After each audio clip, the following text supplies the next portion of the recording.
And welcome to the Movie Battleground, ladies and gentlemen. I am not Aaron Canole. I am not Chadwick Webb. I am not Henry Confidential. I am Austin Pez Howell, your favorite competitor, your rookie of the year, and tonight, your special guest host for this wonderful, wonderful matchup. As Jim Ross would say, we are going to have a slobber knocker tonight as we have a great one for you. Joe Farrelly versus Amaru Moses. This is years in the making. These two men have spent years apart, haven't debated each other in a very long time. And what a setting for this, as these two men are both in title contention right now. This one could definitely have stakes for the future. As I said, this one's going to be an absolute barn burner, and I can't wait to be a part of this. We have three great judges. We've got Amaru and Joe both waiting in the background as I will bring in them one at a time to speak to them. So I will introduce first your challenger. He comes in tonight with a record of 4 wins, 1 loss. He's a great competitor. He's a good guy. He's been in the Schmodown. You know who he is. Ladies and gentlemen, it's Amaru Moses. Amaru, how are we doing, sir?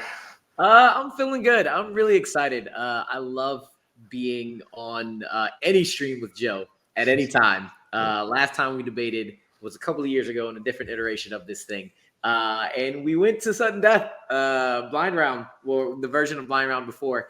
And very truthfully, this could be a knockout. This could be a knockout the other way. This could be a blind round. We are both that good at this that anything is believably possible. On top of the fact, if anybody's been following Peggy on Twitter recently, she's been doing the keep 2 in different genres. And I swear, me and Joe's tastes are so damn similar. There were like 3 in a row where we said the exact same thing. And then eventually it changed. Right. But this is going to be a fun time. That's all I'm here for. It's going to be a fun time. And I can't wait to do this. It makes for an interesting green room when you guys are making your picks, I guess, you know, when you're picking some of your answers for your questions. If you guys sometimes may come up with the same answer, you know, quickly, and somebody's got to change it. But It's funny you mentioned blind rounds because you got 2 wins recently, but both in the blind round where you were tested, put in the blind round, but you came out on top. Do you feel like it could go to that again? Could you make it a trifecta tonight? The funny thing is I don't even think it's a trifecta. My 4 wins, I believe 3 of them have been on blind rounds, and my 1 loss was also a blind round. Right, you are the blind king. There's only 1 match I've had that hasn't had one. And we said it last match when I played Noah, when Noah did amazing. And I said it beforehand, we're gonna go to the blind round because that's what I do. And we went to the blind round. So the streak may continue because that usually happens here. But again, if it doesn't, if it's a knockout or what, anything can happen when it comes to me and Joe because the both of us are just very, very good at this. So yeah. No, you guys are both top level competitors. I can't wait for this match. I'm gonna bump you out for just a second because we've got to introduce your competitor tonight, and then we will get things rolling. But I've got to talk to him first, so we'll see you in just a minute, Amaru, and I will bring in the former 2-time champion of the Movie Battleground. The man is 5-1 with 1 KO. Let's bring him in right now. Joe Hot Fuzz Farrelly. Hello, sir. Yo. Welcome back to the Battleground. Good to be back. It was wasn't the best time out last time, but fought hard, but just couldn't keep my hands on that belt. Hey, you know what?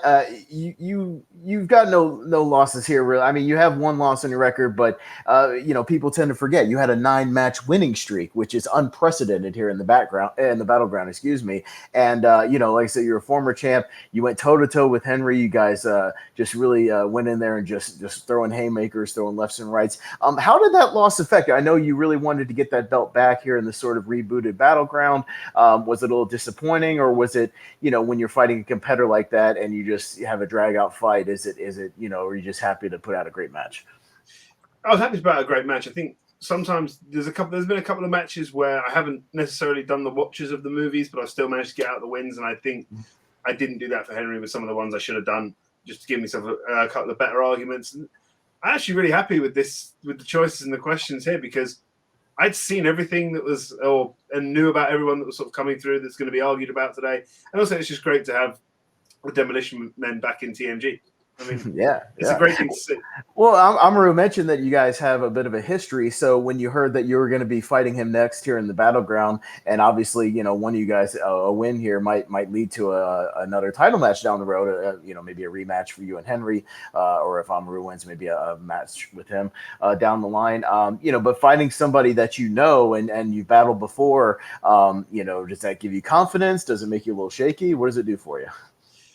I think you've always just got to have the confidence in your own arguments. There's always going to be something that gets thrown up. You can plan and plan and plan and say, oh, what's my opponent going to say? How am I going to counter it? There's always going to be something that's going to throw you. It's just about being in there. And like Amaru said, our tastes are quite the same. So hopefully that helped us both in this sort of prep and sort of like getting the idea of where each other's going to go. But there's always going to be some surprises. So we'll see what comes up.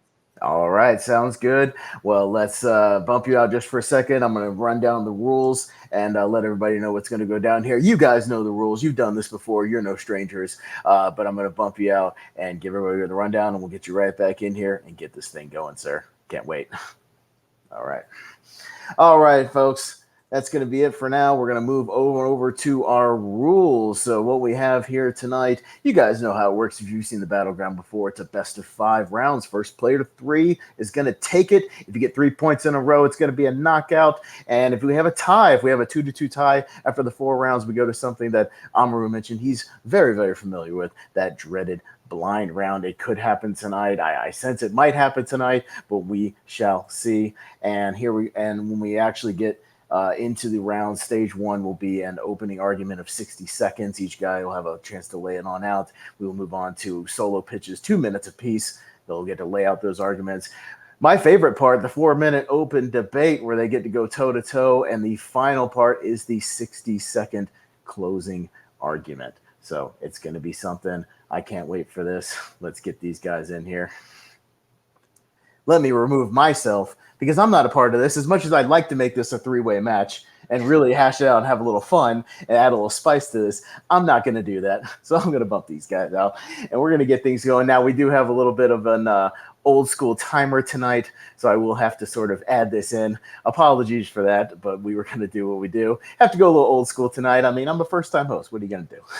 But this is what we're going to do. So our first question, I just want to put this out there before we get there, is a viewer-submitted question. And there are viewer-submitted questions. You can certainly do this. If you want to get it on a Battleground match, right there on the ticker down there, you can see official aaronknoll@gmail.com, your name, and a suggestion for a question. So, yeah, we're getting the viewers involved in this one, guys. It should be a lot of fun, and waiting for that. So, I have sort of a joke way to put this first question and then the actual question. So, it's really which actor has the worst agent, and by that we mean which actor has a great or a horrible filmography but is a great actor in your opinion. So that's what we're going to start with here, you guys. And this is what we're going to do. So sorry again, apologies for the delay. Just getting my timer. Joe, you chose to go first on questions number 1 and 3, so you will go first on this one with your opening. And I will start the timer, sir, and you may answer the question as soon as you begin speaking. I went with Adam Sandler as my choice. People were blown away by Uncut Gems, but that wasn't a one-off performance. You look at movies like Punch Drunk Love and Click. I'll even throw 50 First Dates in there, and even the recent Hustle as well. I think every now and then Sandler gives us a performance that shows that under all the sort of that he does, that he has some very serious acting chops. Unfortunately, the cons do seriously outweigh the pros. For every one Uncut Gems, there's a Ridiculous 6, Grown Ups, Jack and Jill, The Cobbler. Sandler is an actor who, despite showing what he can do, has a career littered with bad decisions. Decisions that in the long run will cost him serious awards consideration and prevent him from ever being taken seriously. I'm ready to concede my time. All right. Sounds good. Well, our first answer is the dreaded Adam Sandler. Of course, he had to be a consideration for this one, as most people will concede. Amaru, we will move over to you, sir, as I reset this timer, and we will give your answer as soon as you start speaking, sir. So the way I looked at this question was I looked at both the worst agent and who had the worst filmography. And for me, if you are able to be a child actor, to get out of being a child actor to have a future career, then you are great at being able to put yourself out there. And nobody did that and set themselves up as great as Jessica Alba at the beginning of the year. She came in Camp Nowhere and from Camp Nowhere was able to get a really successful show in Dark Angel, then move on to 2 very popular franchises in Fantastic Four and Sin City. And where has she been since? If you don't look up her filmography, what has she done ever since? What has her agent done for her after setting her up so well to go from a child actor to an actual one of the people that people look to and say, hey, she fits this role really well. Where does she go? Jessica Alba has the worst agent ever. All right, and that's going to be time. Amaru going with Jessica Alba. 2 very interesting answers here. So we will move on, competitors, to our 2-minute expansion. And each of you guys will get 2 minutes to flesh out your arguments, maybe do a little jabs at the other ones. Joe, we will go back to you, sir, and the timer will begin when you begin, sir. I think someone could argue that continuing to get Sandler work despite his filmography would make Sandler's agent not the worst. But I would argue that as an agent, it's not just your job to get your client work. It's also your job to tell your client when to stop. Adam Sandler is an actor who, at the very least, should have had 1 Best Actor nom by now. And I'm talking specifically Uncut Gems. But as we all know, Hollywood and awards aren't just about one performance. It's about earning the good grace of the Academy. Sandler's filmography is not a flattering one, and that will always hinder him and muddy the public's opinion of him. I think when you look at Jessica Alba, yes, you've got the child actor and she's made it into those popular franchises. But as an agent, the agent actually probably should have done better for her. But at the same point, she has not been good in those franchises. And I think that's where the issue comes from. The fact that the agent has continued to get her work, even if it's small work, should be commended. And I think that's where the difference is. I think Adam Sandler himself has proven that he has the talent of a great actor in the performances he's given. When he really goes for it, when it's not a straight up comedy, he shows what he's capable of in all different varieties, whether it's drama or just being completely off the rails. I think all those sort of things, as well as comedy, he can do. But when it's just a full-blown comedy, it goes out of the way. And I think his agent at that point needs to say to continue to get him the work that could be getting him serious acting and awards consideration, but doesn't do that. And I think that's what makes him not only the worst agent, but also makes him one of the greatest actors to have one of the worst filmographies, which is as compared to Jessica Alba, who is, in my opinion, I would say, has not given the good performances and has the bad filmographies, and the agent should be commended for still being able to get the person work. All right, and I'll take that as a ceding of the time. We will move on to Mr. Amaru for his 2-minute expansion, sir, and you may begin whenever you start speaking.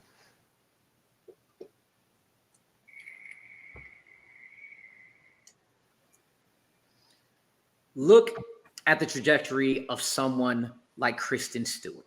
Kristen Stewart came in and absolutely nobody believed in the biggest franchise in the world at the time that she could act. Same with Robert Pattinson.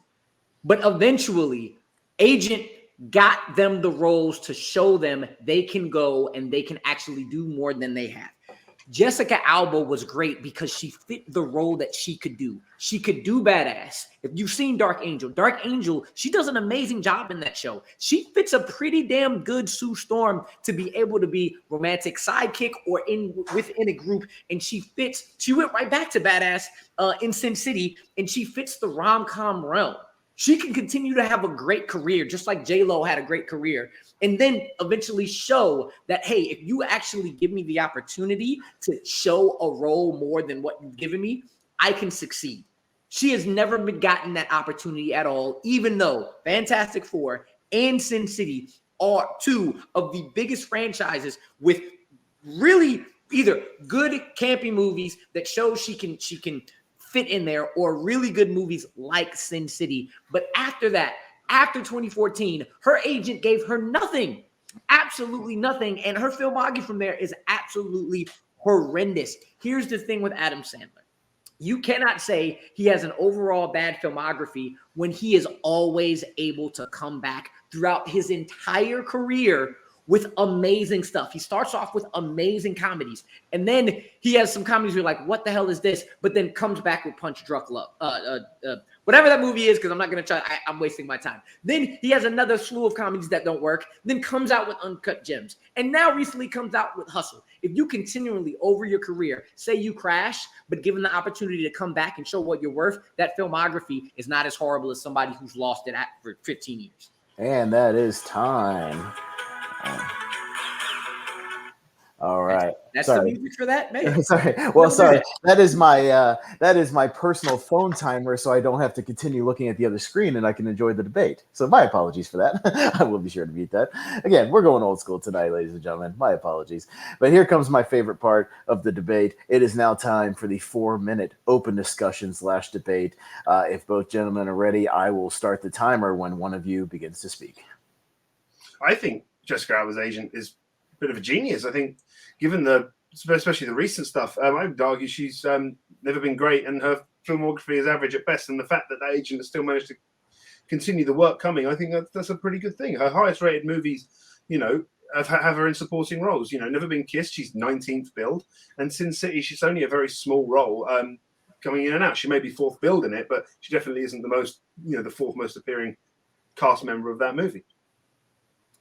But again, Never Been Kissed was one of her earlier works, and whatever she did in the small role that she started off with, growing to Never Been Kissed, something was there for her to be able to show that, that's going to give me one of the Fox's most underrated and also successful television shows as a femme fatale early on, to then move her on to things like Somebody Wants Her and Machete Kills, get her to be Sue Storm, which is one of the roles in Marvel, period. Then moving on to Sin City, she had a trajectory. She had that trajectory to continue to build and build and build. And after Sin City, A Dame to Kill For, nothing came.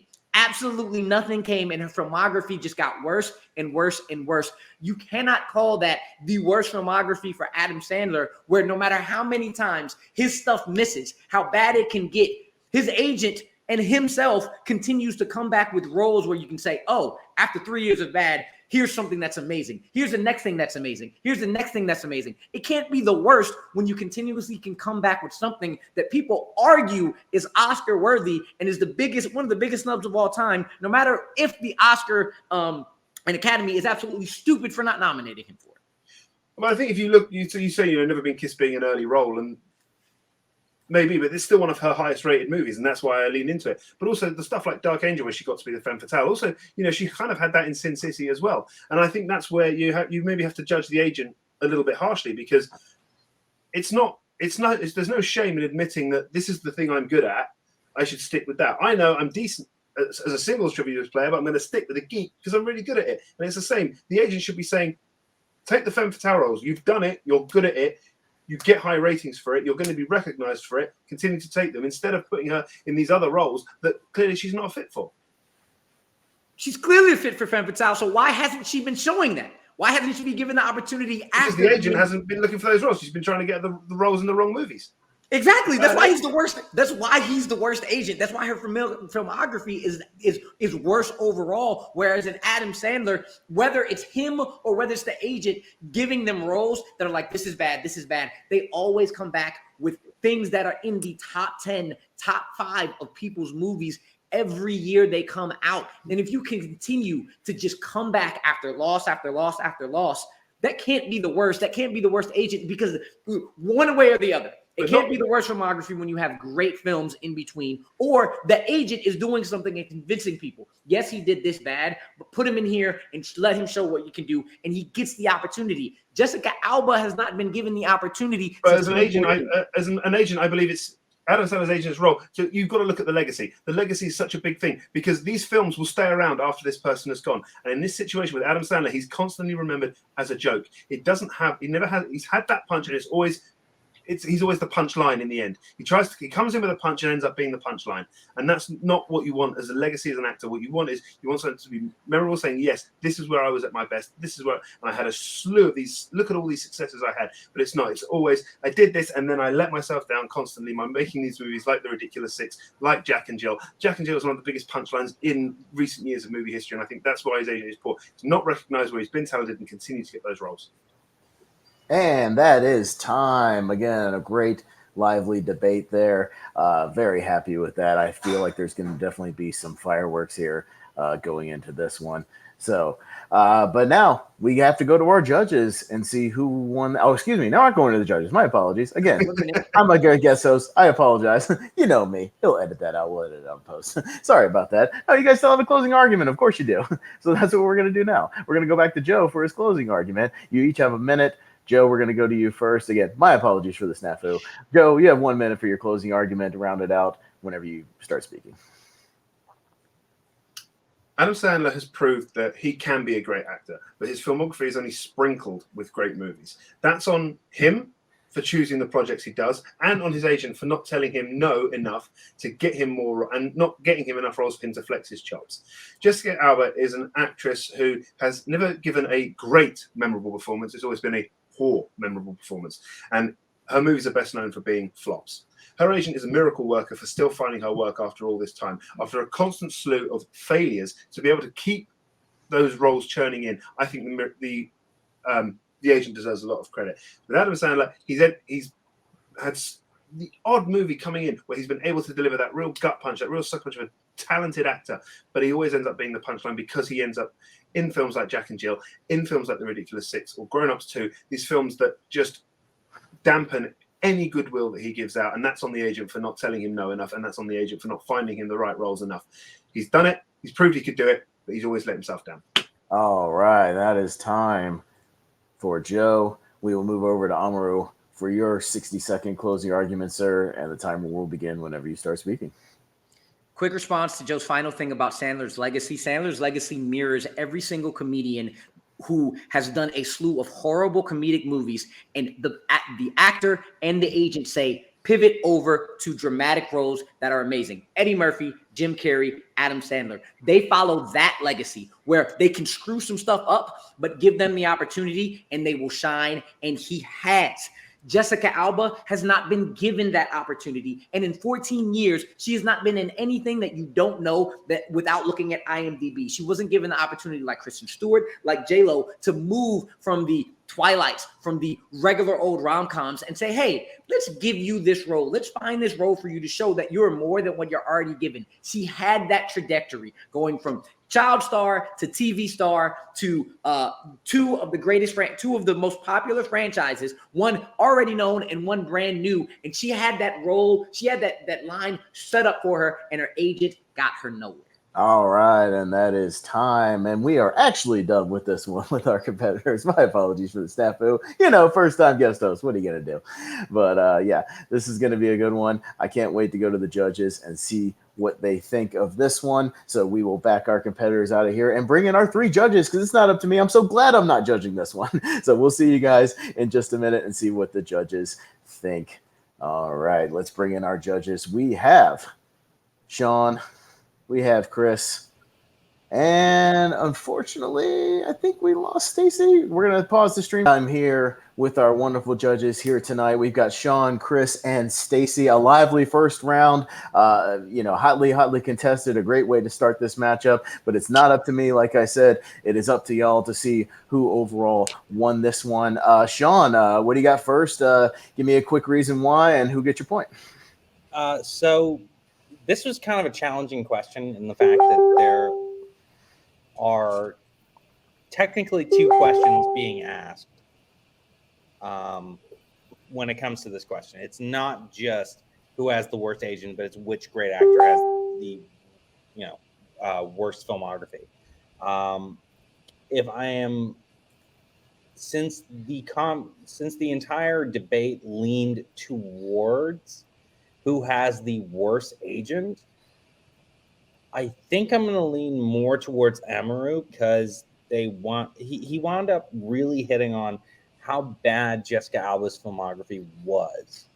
I think that there was a lot of room for Joe to hit back, and he did in certain ways, but it didn't do it enough for me to not give the point to Amaru. So my point goes to Amaru on this one. Okay, first point goes to Amaru. Chris Diaz, whose point are you giving it to?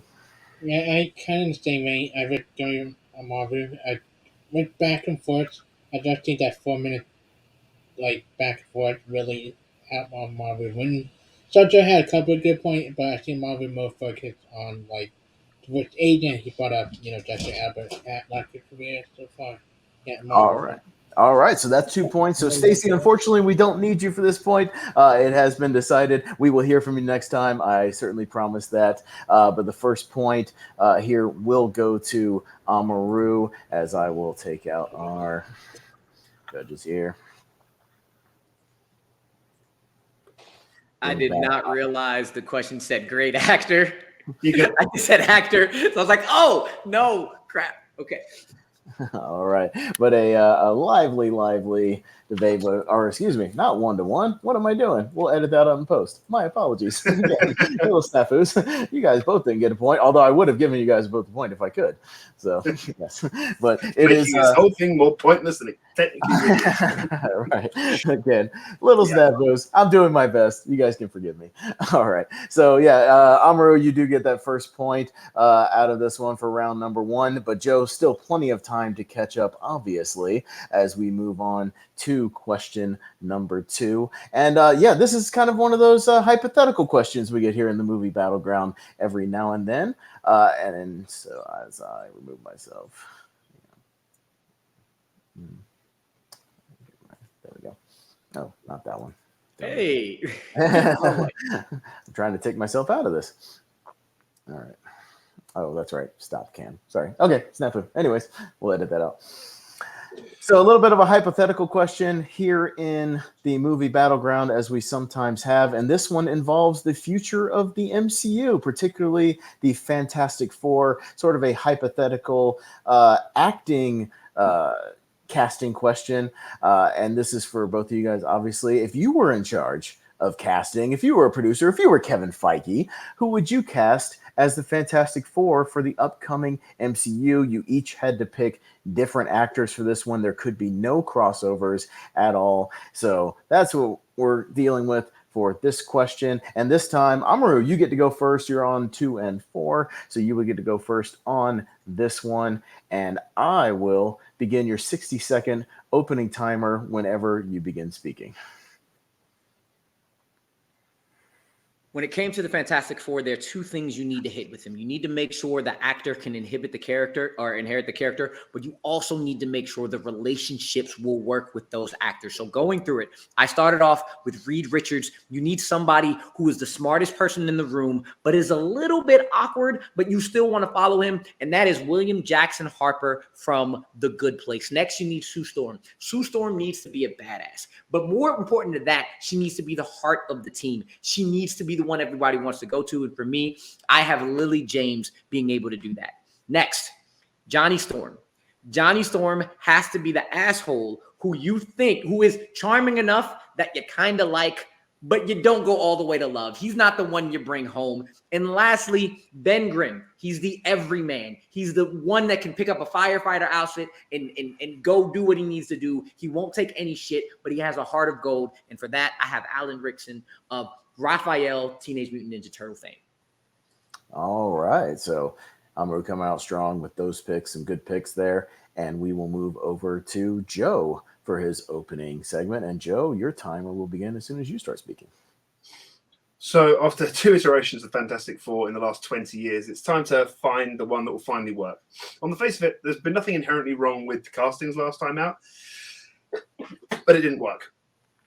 That's why I have decided to go with, first and foremost, Henry Golding as Mr. Fantastic. He's smart, he's got the good looks, he's very, very charming. As the Invisible Girl, I've chosen Samara Weaving. She's still relatively unknown to the mainstream audience, but has the right attitude, and she's shown that she can really kick ass. For Johnny Storm, someone who is obnoxiously maybe good looking and can play a cocky asshole, But also, I think you need a big name in there as well, and that's why I chose Zac Efron. The Thing is a hard choice. You need someone with the acting chops, but also has the ability to convey the emotion, but is also likable, and that's why I chose Jesse Plemons. As a team, I think these four will work really well. There's 5 years between them, between the four of them age-wise, and I think they're young enough to do this for a very long time, which is what the MCU needs. All right, and that is time. Both guys have chosen very strong actors for each of these roles. We will move back over to our 2-minute expansion, and Amaru, you have the honors of going first for this one, and your 2 minutes will begin whenever you're ready.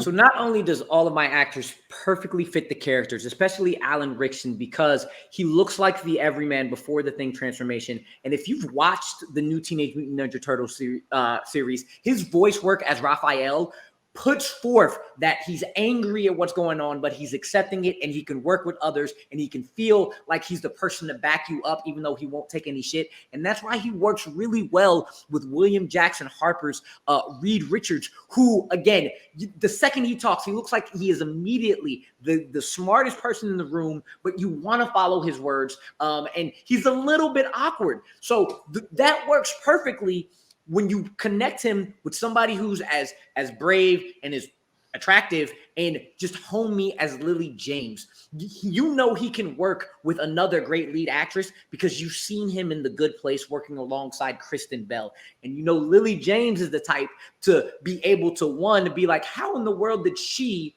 hook up with him, as you've seen, because she's great with working with the different people, the ones that everybody thinks are nobodies or just not your like popular kids, as you've seen with her work with Ansel Elgort in Baby Driver. But on the other end, the relationship between Sue and Johnny Storm has to be the one where you're like, wait a second, how in the hell are they brother and sister? And how does she put up with him? Oh, don't forget the fact that Lily James was in Pride and Prejudice and Zombies and can completely pull off the badass. As well as in Downton Abbey, she's a badass in that. But the dynamic between the brother and sister of how she can put up with somebody like Glenn Powell. Glenn Powell, if you've seen Top Gun, he is the asshole. He is the ultimate asshole that he is but he is charming. So you want to see him, but you don't want to take him home, which in the 4-minute argument, why I believe each one of these relationships and people will work much better than the 4 that Joe has chosen. All right, and that is time for Amaru. We will move over to Joe for his 2-minute expansion. Let him flesh out his argument. Joe, I will start the timer whenever you're ready. I think the key thing to remember here is that for my actors, there is 5 years between the 4 of them age-wise. I think that's very key. You have to be able to believe that these 4 came together around and were came up around the same time. And also they're young enough, very early 30s. I think that shows that they can do it for a while. I think that's the thing with the MCU, its legacy is, can they do this for 10 years? Maybe. Crazy Rich Asians, I think, showed that Golding could do a romance arc. But also he showed that he can be a bit of a badass in The Gentleman. He's shown that he can do the sort of romance art with people like Constance Wu and Emilia Clarke. Snake Eyes, while not a great movie, showed that he can do the action. Face the Music, Bill and Ted Face the Music showed that Weaving has the comedy chops, and Ready or Not showed that she could kick ass and that you could instantly side with this person, and someone that you're instantly sort of there with and you're drawn to her. And I think that's the same thing with Henry Golding in Crazy Rich Asians. He has this sort of magnetic sort of aspect to his personality. Zac Efron has shown through Bad Neighbors that he can be a cocky arsehole, and Firestarter came out this year, so he's no stranger to the flames. He knows what he's doing when it comes to the flames. Jesse Plemons has a filmography that shows he can do pretty much anything. He's been fantastic. I mean, even when he comes in as sort of this nerdy sort of person in Game Night, he's the one that you really come to love by the end of it. And I think the one thing you've got to remember about The Thing is that it's about playing Ben Grimm. The VFX team, you deserve a lot more credit than the MCU. The VFX team will do the work around that, but it's about the actor inside. And I think Jesse Plemons really has shown since sort of the Breaking Bad days that he has these chops. And I think all of them have shown this sort of a humorous side that they can do, but also they've all been able to show that they can inhabit those personalities that come with playing the Fantastic Four. And I think that they'd work well together as a team. And I also think they'd each individually take on those characters which I think is the key thing about making a Fantastic Four movie work that isn't The Incredibles. And time for Joe. All right, we got a lot to unpack here for the judges, a lot to break down, a lot to debate. I am very much looking forward to see how they each break down. This 4-minute open discussion is going to be interesting. So here we go, gentlemen. I will start the timer for the 4 minutes whenever one of you begins to speak. All right, we got a lot to go through. So first and foremost, Henry Golding, he is too cool. Too cool to pay Reed Richards. He doesn't have that geek aspect to him. That would not work. Samara Weaving, it's really close between her and Lily James because both of them are badasses. However, you look at Cinderella, you look at Downton Abbey, you look at Baby Driver. She has that more the heart of the team feel and the one you gravitate towards more than Samara Weaving. And that might just be because she's had more time. But even then, she has proven that time compared to Samara Weaving. Zac Efron as Johnny Storm. Yes, it can be an asshole, but you fall in love with him. You don't fall in love with Johnny Storm. Johnny Storm is like, I want you around. You're cool, but I'm not taking your ass home unless you really, really, really, really know him. And Glenn Powell, you need to really, really, really, really get to know. While Zac Efron right away, you're like, you know what? Come on. And lastly, Jesse Plemons can do no wrong, but he is too damn weird. Ben Grimm is not weird. Ben Grimm is the everyman. He is pissed. He is, but he's always there for you. And as much as TMNT's last two have not been great, you need to be able to do the voice work before and after. And if you've seen Raphael in Teenage Mutant Ninja Turtles, he is pissed and he can interact with people goofy like Mikey, smart like Donatello, and a leader like Leonardo. He has it exactly, on top of the fact that Alan Ritchson is the old man of the crew, just like Ben Grimm. But I think you have to also look at Jackson Harper, for example. I think you look at the roles he's taken. I think he's not quite shown that he can be the leader. I think he's always been the bit of the support. You look at The Good Place, Midsummer, and Jack Ryan. It's sort of the second fiddle, which is not what you want your Reed Richards to be. And the thing is, you have to remember that these four are going to be working together for a long time. Lily James has quite a reputation for being very difficult to work with. And a lot of her work also has her as the love interest. But I don't think she's ever shown that real vulnerability or the action chops that I think Weaving has in a very short amount of time. There's also there's an 8-year age gap between the two, which admittedly is only 3 years more than the gap between Golding and Weaving. But I just think that can throw up some issues, especially sort of the criticisms, especially the older James Bond movies. I think Glenn Powell would have been a great choice if he hadn't just done a cocky asshole pilot. I think, you have to remember that these are actors that are trying to sort of establish their careers and keep going. And I think the last thing they want to be is typecast.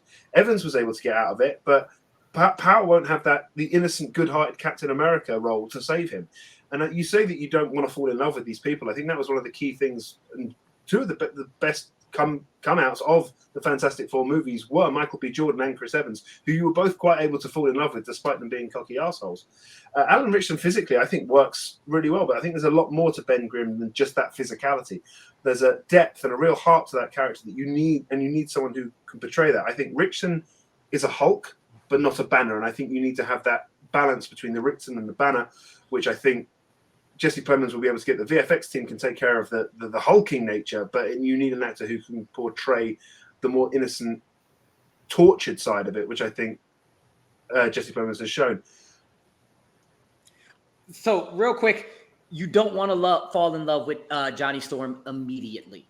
You immediately fall in love with Zac Efron. You want to grow to love Johnny Storm, and that's what Glenn Powell is going to be able to do with that time. Reed Richards is exactly where William Jackson Harper is right now. He's the one who wants to take the lead, but won't do him himself and has to be pushed into the spotlight. And when William Jackson Harper gets pushed into that lead role, he will take it. Lily James absolutely has that depth within Baby Driver, Downton Abbey, and I think Henry Golding's got that innocence about him as well, that you can see him, but he can portray that. That's time for the debate there. Again, a lot to unpack there. Both guys trying to lay out their arguments. To argue 8 different things. To argue, 8 different total things. It's a little tough. I can certainly understand that. If it was just a one-actor hypothetical, you could definitely dig into it a little bit more. But we shall see. We'll see if these guys can wrap up their arguments here with the 1-minute closing. I did not forget about it this time. You guys do have another minute to wrap up your arguments. So we will go to Amaru first. Sir, you have 60 seconds whenever you are ready. if you look at all my picks, they fit everything perfectly. Alan Rickson, again, if you've seen Raphael in those movies, he is pissed off, he is hulking, but he ends up being one of the hearts of that crew every single time. Glenn Powell can go from give me the role because of Top Gun and then give me the years to show that you can come to love me. Lily James, in everything she's done, she's shown badass in Pride and Prejudice, in Zombies, as well as Downton Abbey. And in Downton Abbey, she's shown the heart along with Cinderella and in Baby Driver. And William Jackson Harper is the perfect Reed Richards because both of them are leaders in the background that won't actually come up. They're smartest in the room, but kind of shy, and they need to be pushed into the spotlight. And when they do, they will shine, as well as their relationships. Well, as Joe's characters all lack something. Golding is too cool. Zac Efron is too immediately likable. Samara Weaving hasn't had enough to show she's homey. And Jesse Plemons does not hit the everyman. And that's time for Amaru. Yeah, and trying to rush it in there, going as fast as they possibly can. A lot to unpack, but we will go over to Joe for his final 60 seconds in this argument. Joe, whenever you begin speaking. To make this work, you need a likable cast who can not only inhabit these roles, but ones who can handle the stuff that isn't the superhero bread and butter. Looking cool, fighting, and quipping. Both casts have these qualities in abundance, but where my cast stands apart is that it has the relevant experience from a variety of movies to show it can handle the characters of Reed Richards, Sue Storm, and Johnny Storm, and Ben Grimm. I think Amaru's cast will do a fine job as Mr. Fantastic, The Invisible Woman, Human Torch, and The Thing, but for the movie to succeed in the way the MCU has done so well, they need to be more than their superhuman alter egos. I think Henry Golding has always shown that he's got this magnetic personality about him, but always has this sort of, can have this unsureness as well. I think Samara Weaving has shown that not only can she kick ass, she's got the comedy chops that the MCU loves, but also that you root for her, you root for this person. Zac Efron in Bad Neighbors show that this can be a person that you do not like, and then you have to be, and has to be won over. And Jesse Plemons has been able to do everything. He's played a variety of different roles, but he's not had the chance to play the rock monster yet, so give him that chance. All right, and that one is time. Wow, what a lot to unpack there. Certainly a lot to go over. Throwing all the information out there. I know that's a whole lot. I've been part of those hypotheticals, but fortunately for me, in my matches, it's only been arguing one person or one thing or something like that. So kudos to both of you guys for trying to spit out as much information as possible. But having said that, I will bump you guys out of here, and we will move it on over to the judges to see who has won this one. All right, and let's bring in our judges right here. All right, so hope you guys were able to unpack all that information. It's a lot going on there, a lot to keep track of. We certainly appreciate your attention here on the Movie Battleground. I hope you had enough time to sort of run this thing down and make your decision, but we will have to make decisions here in the Battleground. It's a tough one. We will go to Chris Diaz first this time. Chris, who'd you give it to and why? It's a tough one. I love both the D pick. She's found a good play and Richmond and Joe picked well. Like to get that reach other thing, but I kind of went with Amaru to the end a little bit. I thought he just gave me more example of like name me the film everybody been in, and he used different example how it could work. Especially I see his Human Torch argument really helped in a way. Yeah, and I like his argument with Ben Grimm. I just think Joe almost had it me with the Ben Grimm thing, but I just think Amaru put out more stuff than Joe. Close. Love the two pick. I know by the time they say it, maybe someone name will pop up. All right. All right, so Chris gives it to Amaru. Stacy, I see lots of geek paraphernalia in your background. We finally get to hear from you on this MCU question. Who did you give it to, and give me a quick reason why? I knew these guys were going to be really hard to judge. I gave it to Amaru as well, and I kept going back and forth, and in the end it came down to closing arguments, and just that I agreed with Amaru's points more, not even really who argued better, just that I agree that Henry Golding's kind of cool, and that Zac Efron is just instantly likable, and I love The Good Place and want to see Chidi be Reed Richards. All right. Well, thank you, Stacy. Sean, unfortunately, this time we don't need to hear from you. That is 2 points. I'm so sorry. We will hear from you next time. But thank you so much to my judges for making those very tough decisions. We will bump you guys out of here. Bring back our competitors. Man, a tough one there. But yeah. Disclosure, I'd quite like now Jackson Harper, Weaving, Powell, Clemens. I think that four. A little blending of the two, a little mashup of the that's the two. four right Yeah, there. I kind of like that. I'd like a little blending of those two. I very much like Powell and Top Gun. When you put Powell in, I'd have to delete. That's the one I had to delete off my list. So I've got no issues with it. I was like, damn it. All right. So we are going into question number 3, and we are in an interesting situation. Amaru, if you can snag another point here, it will be a knockout. Joe, you still have a chance to hang in there. You're going to have to get the next 2 and really step it up, but I know you can do it. You'll make this interesting. You guys always do. We will see what happens here on question number 3. So, and speaking of question number 3, it's another sort of a hypothetical, although not as completely packed as that one was. So this one's a little bit simpler. There's always another talks of another Star Trek film on the horizon, whether it be another reboot, maybe it'd be a continuation of this one. We've seen plenty of stuff on television, obviously. But in this one, we're going to deal with the always hypothetical Star Trek film. So of the two of you guys, who would you say would make the best director who's never made a Star Trek film? Who would be the best fit to make one? Here in the upcoming future. So that's what we're going to deal with here. And this one, we will bounce back to Amaru, who will go first on this one. Or excuse me, Joe. I'm so sorry. Joe goes first on this one. My apologies. So we will go to Mr. Joe for your first answer. And I will certainly start your 1-minute opening argument. Give us your answer whenever you're ready. Star Trek is a franchise that, since the start of the 21st century, has lost its way a little. 2002's Nemesis wasn't well received. 2009 Star Trek was incredible. But Into Darkness was judged as a bit of a remake. But they said beyond it started to go back to the original Trek. And I think that's what we really need. The movies have been fun and enjoyable, but they've lost some of what Star Trek is. Star Trek isn't just adventures in outer space. It's a reflection on humanity, on some of the deeper problems facing our society. I think we need a director who has shown a real skill for tackling those issues, but who can also do it in an exciting and accessible way. And that's why I picked Jordan Peele as the best fit for a new Star Trek movie. I think he's an exciting director. I think he's not afraid to tackle issues head on, but he's also doing it in a way that's so entertaining and so thought-provoking, and also in such a sci-fi way that he is the perfect consideration for a Star Trek movie. All right, I believe that's going to be it.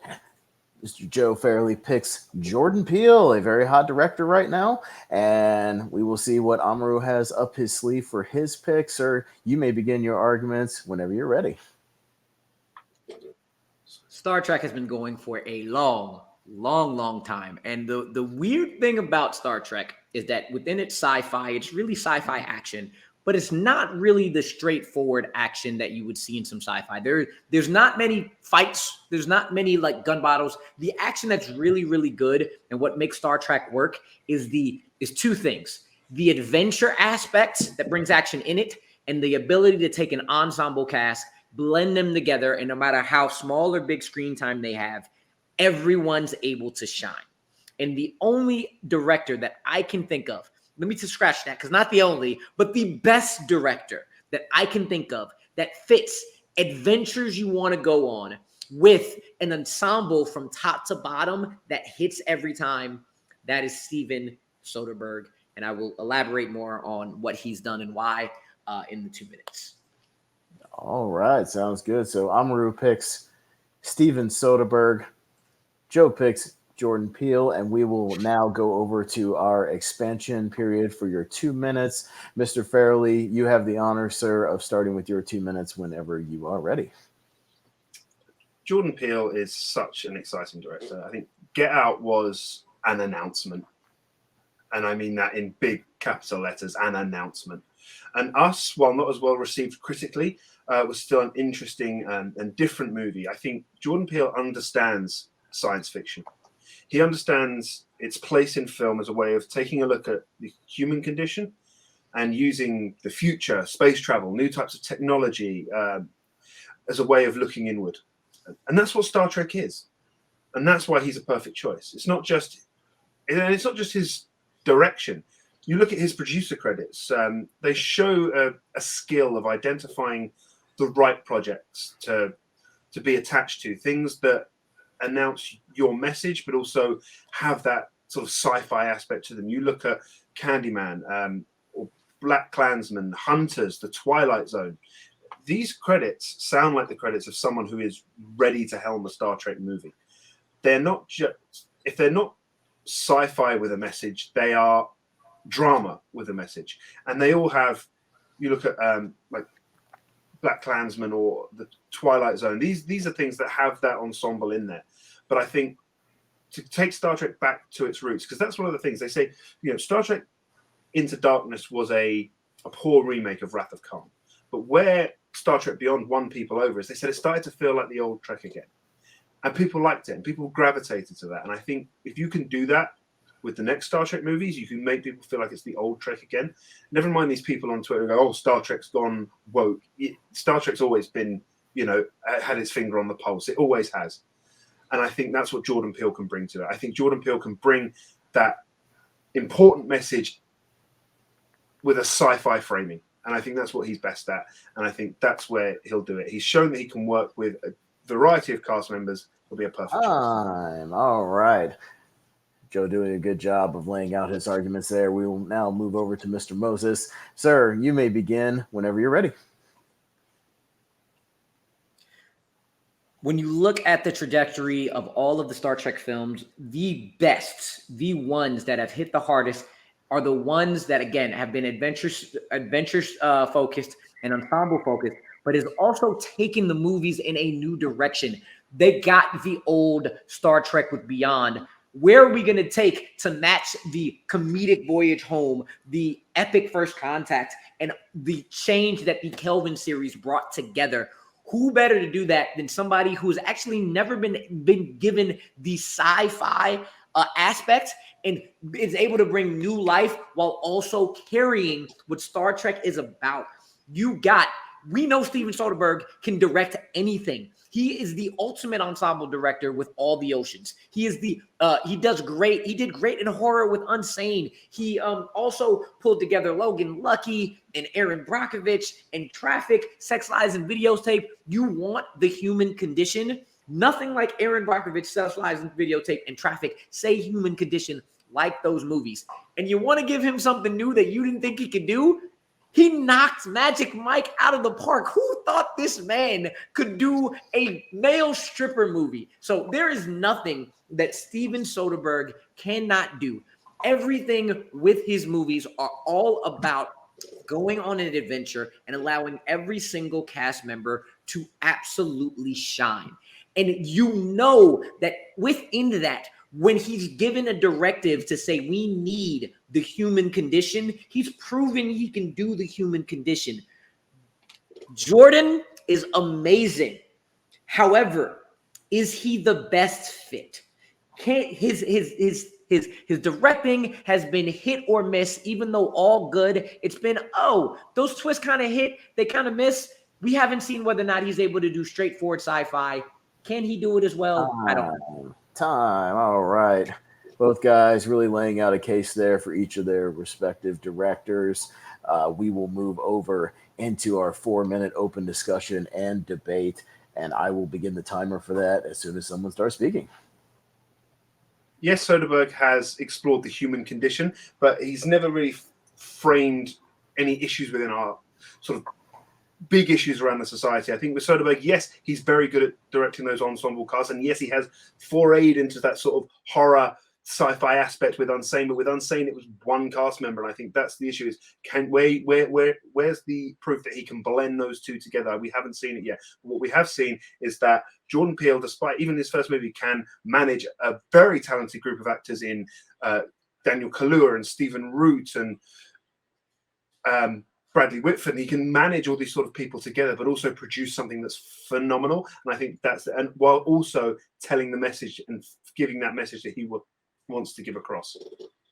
Aaron Brockovich is all about political hypocrisy and corruption. And what speaks Star Trek more than political hypocrisy and corruption? Having the underdog like Aaron Brockovich, who is small, going on a journey like that no one's gone before in their own lifetime to take on something vast and bigger than themselves. He has proven he can do that And then also proven he can make you feel like there's action without action, which is also what Star Trek is. And again, he knows how to make everybody shine. In both Get Out and in Us, the ensembles aren't as big, and more in Us, when the ensemble got bigger, some of the characters lost some of their flair. His story was a little bit more clunky when he tried to make really, really big swings. And again, I would love to see a Jordan Star Trek film, but I don't think he is the best fit. I don't think he is. We'll see what happens after Nope comes out, but it hasn't yet. This is asking who is the best fit, and right now, Steven Soderbergh fits way more than Jordan does because neither of them have done straight sci-fi without a twist.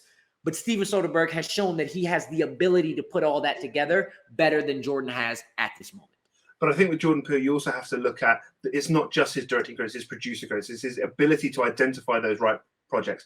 And there was that, you have that political stuff with things like Hunters and Black Klansmen. And I think where Jordan Peele, also we have to remember that this isn't necessarily who's ready to direct the next Star Trek movie, is who would be the best fit to direct a Star Trek film. And I think Peele has spoken in the past about his amazing bond with Daniel Kaluuya.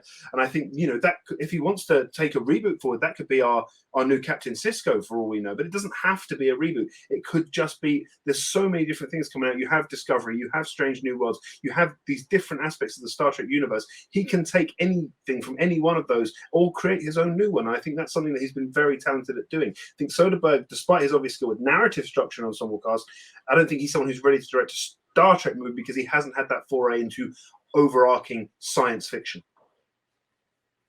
Yes, the movies that Jordan Peele has produced have been great, but he's not the one who directed them.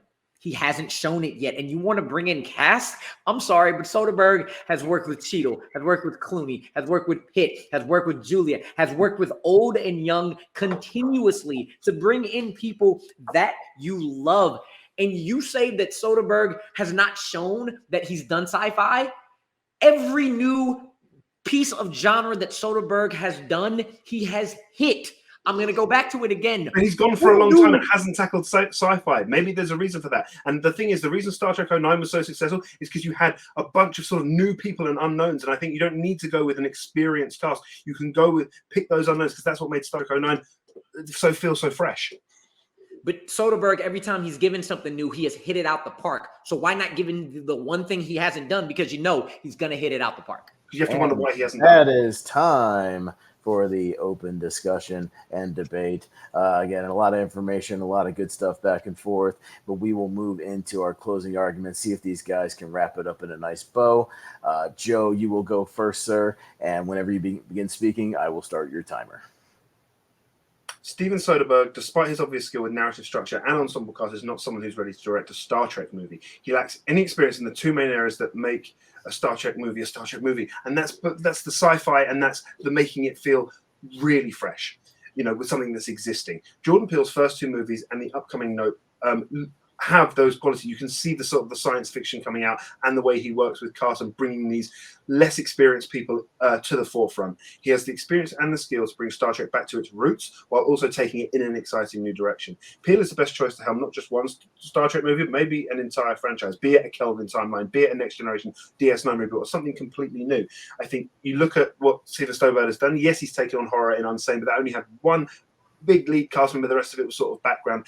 Maybe there's a reason he hasn't ventured into sci-fi because he knows something's not capable. If he prefers the more grounded stuff, the stuff that's more real, the more homely feeling, not going out into big green screens and doing all that. But Jordan Peele has shown that he's done that with his producer credits as well as his director. And that is time for Mr. Moses. Or excuse me, not for Mr. Moses. We're about to go over to Mr. Moses. That's time for Mr. Farrelly. Well, we got a little bit more time for Mr. Amaru Moses as he will wrap it up with his 60-second closing argument. And I will start your timer, sir, whenever you're ready.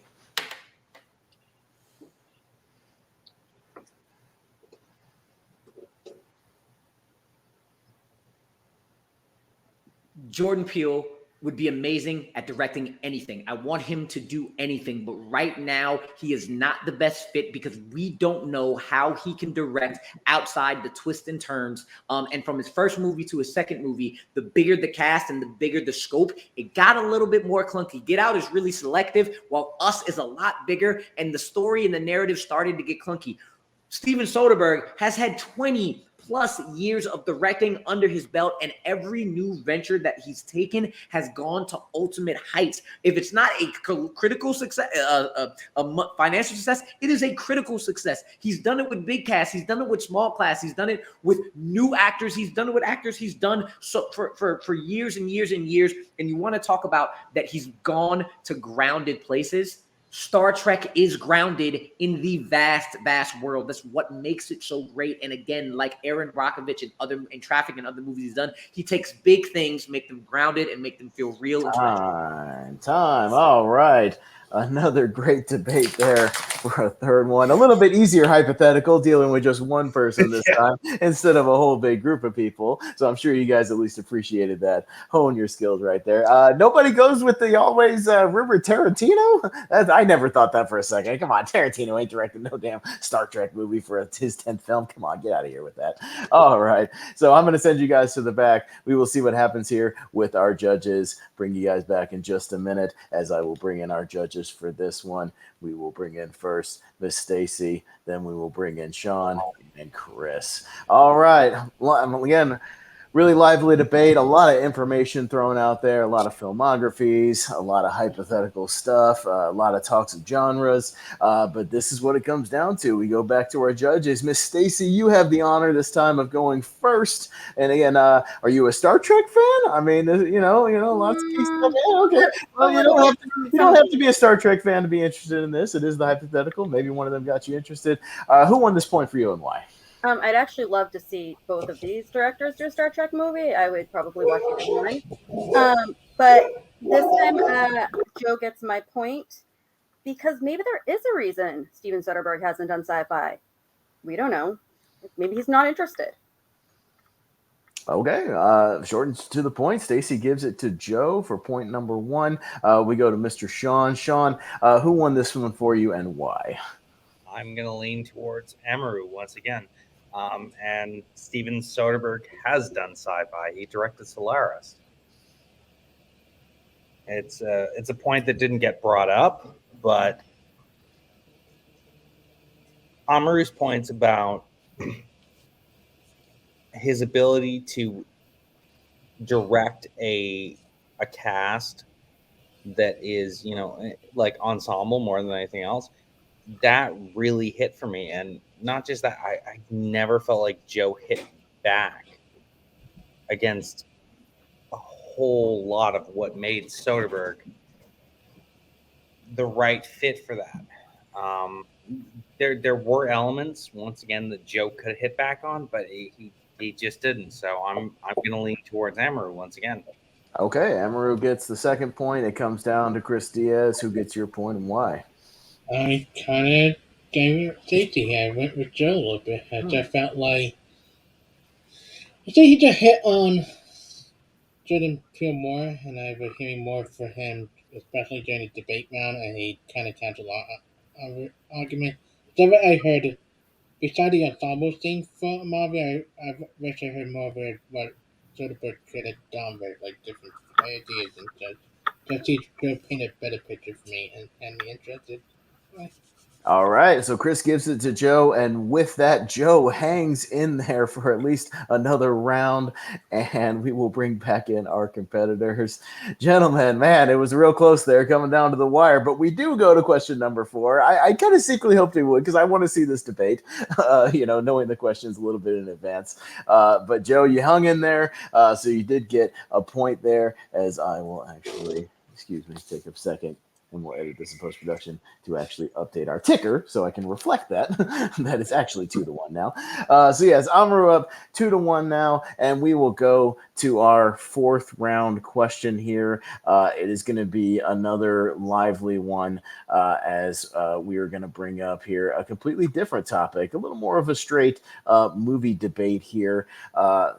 So what we're going to do here is question number 4 is about animation, and specifically Warner Brothers animation, and really a period of Warner Brothers animation and animation in general that doesn't get brought up a whole lot. So we asked both the competitors, what is the best Warner Brothers animation film released in the 1990s? So the best Warner Brothers animation film released in the 1990s. And for this one, Amaru, you get to go first on this one. So we will open with your opening arguments whenever you are ready, sir, to give us your answer. This one is going to be close because, funnily enough, what's really, really difficult to do is take a beloved television show that is just universally believed to be amazing, put it to the big screen, bring every single aspect of it to life, continue it, grow it, don't make it feel like it was just a cash grab, continue the story, and embody everything that a show is. And funnily enough, we both picked movies that do that. However, my movie does not have a flaw. Does not have a flaw that anybody can think of. Grows on every aspect. The voice acting continues to be amazing. The story aspect continues to be amazing.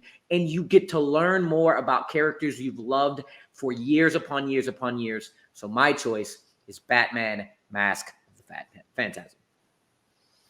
All right. I almost thought Amaru wasn't even going to get his answer in there under the wire. But he did get it under the wire, so I could at least put up the ticker. All right. We're going to move over to Mr. Farrelly for your answer, sir. And I will start your timer whenever you're ready. When it comes to the animated movies of the 1990s, Disney was king. But Warner Brothers also had its hits. And I don't think any are more memorable, well-crafted, or still as relevant today as 1999's South Park, Bigger, Longer, and Uncut. At the time, South Park was sort of just getting started, but the movie itself proved to be a springboard for where the show would go in terms of, above all other things, satire. The soundtrack is incredible, even receiving an Oscar nomination for Best Original Song for Blame Canada. It's a movie about censorship, and underneath all its sort of juvenile and offensive humor is a message about standards and how violence is portrayed in the media, and I think it's something that still hits and is relevant today. Again, I don't think there is a flaw in this movie. I think from start to finish, it is an enjoyable watch, it is a fun watch, but the key thing here is that despite being 23 years old, you can still go back to it, and there are still things that hit just as hard as they did there, which is difficult for an animated movie to do. All right, and time for Mr. Farrelly picking South Park, Bigger, Long, Uncut. Both guys picking an expansion of a television show, so this should be very, very interesting where this goes. Mr. Moses, we will bounce back to you, sir, for your 2-minute extension, and I will begin the timer whenever you're ready.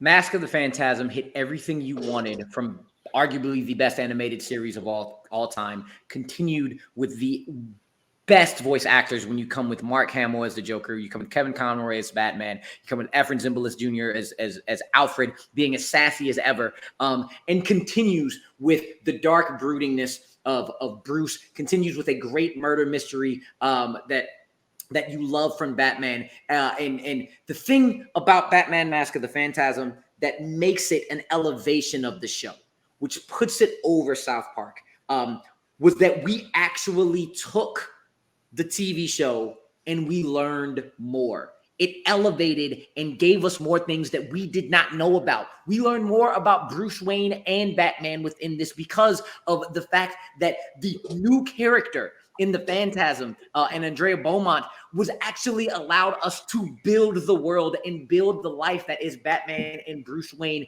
And we start to learn lessons about responsibilities versus what's best for yourself. How do you choose between impossible choices? And Batman being on screen for that long, and we still get to, on top of the comics, and we still get to learn. We still get to feel like we've actually built upon the show instead of being continuation, is what makes it better than South Park. South Park is great, but what is it more than just a television show put on screen. If you don't hit with that comedy, it's going to get old with you. And yes, those lessons that you learn in Bigger, Longer, and Uncut are the same lessons you learn within the television show, because they're just continuing that on. We don't learn about anybody more. We don't elevate what South Park is. We don't elevate what those characters are. We just see the greatness that is the television show on film. With Batman, we see the greatness, but we see more. All right, an excellent open for Mr. Moses there. We will move over to Mr. Farrelly for his expansion on South Park, Bigger, Longer, and Uncut, and I will begin your timer, sir, whenever you're ready. As I said in the first minute, South Park is not is a movie about censorship.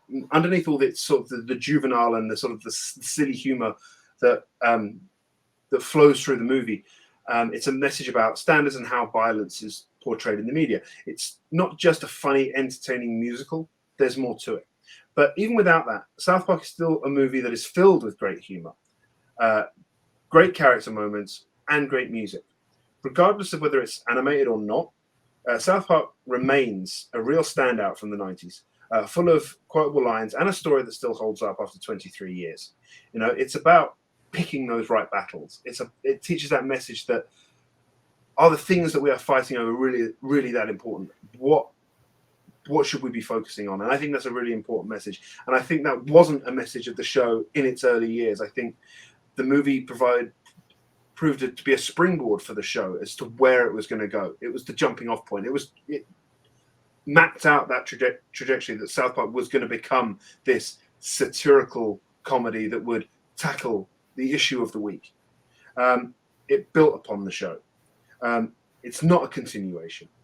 It is the mapping out of the show. I think where Batman loses its focus sometimes is that it felt just like a longer episode, whereas this was something that was different from what had come before. And if you go back now, it feels like a continuation. However, the difference being is that this is where the modern South Park we see today, or we saw through the sort of the early 2010s, this is where it started.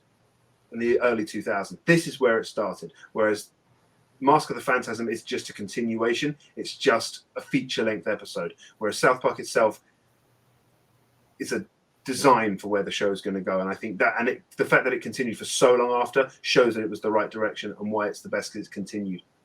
All right, and that is time for Joe Farrelly's 2-minute expansion. We will move into our big 4-minute open discussion / debate, and I will begin the timer for this one whenever the first person begins to speak. South Park has always been about satire, always been about censorship, always been about lessons through crude humor that either hits with you or doesn't hit with you. So automatically, one, if it's not universally accepted comedically, it's not that great. But even more importantly, it didn't elevate it past the greatness that it is. Let's assume you like the comedy. There is not any difference from what came before to what came after. When it comes to Batman, Batman has always been a character study of one of our most important superheroes and one of the best villains, putting him in impossible situations, and bringing a new character in there is one of the hardest things to do. And Phantasm and Andrea Beaumont actually lived up to that, to allow us to finally see who Bruce Wayne is. We knew Batman, but we didn't know the deepest darkness of Bruce Wayne, that kind of character. It actually brought it out with an amazing story, who from jump killing people and says, oh, this villain can go up against one of the best villains of all time. You talk about how it's amazing how South Park continued on for so long. It's amazing how Batman has continued on for so long, but hasn't gotten as much depth and as much of the essentials of what Batman is since 1993. But the thing is, you talk about, whether the comedy hits or not. And I think it's the same with Mask of the Phantasm, not necessarily on the comedy. It's whether those story beats, whether these new characters, do they really resonate with your audience? And I think you just have to look at what happened. You look at Batman Mask of the Phantasm, made for a budget of $6 million, only made $5 million. This isn't something that necessarily resonated with an audience. Whereas South Park, made on a budget of 21, made $83 million. This is something that made 3 times its budget, which is what they say you need to be successful. And I think, is this something that really resonated with its audience as a whole? Yes, it's done very well, especially around the sort of the real comic book community and the movie, and especially around the movie trivia community being in one of those inner geekdom films. But it's still struggling to find its audience in the mainstream, and I think that hurts it. And I think you also have to look at the movie itself. My issue with Mask of the Phantasm is the violence is too realistic to be considered cartoon escapism, but the movie itself also lacks the vision or satirical edge to lay claim to be anything more than cartoon escapism, and it doesn't really find its voice in either camp.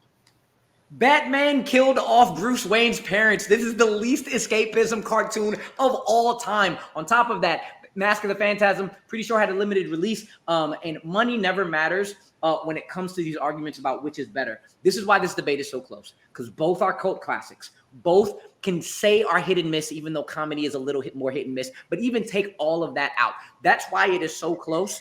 The only thing the thing that makes Batman Mask of the Phantasm a step above South Park is that it actually elevates the greatness that was before and is still amongst anybody who's seen it the best of the greatness that is Batman. South Park is the jumping on bigger, longer, and uncut is the jumping off point where what comes better. That shows that the future of South Park was better than the movie itself. The movie itself is just taking what was there before, continuing it for longer, and then it got better as it moved on. Batman Mask of the Phantasm is the best of these two because it took everything that we loved before, elevated it, make us learn more about the characters with an intriguing story and with new additions that matched everything else, and a lot of what has come afterwards has not matched that since. And you say the comedy is hit and miss, but this is a movie that's still getting revisited after 23 years because those jokes still hit. You say, it continued what came before, but the thing is, with Batman Mask of the Phantasm, to really get a grasp of it, to really get a grip of it, you need to have that knowledge of Batman the Animated Series. With South Park Bigger and Longer and Uncut,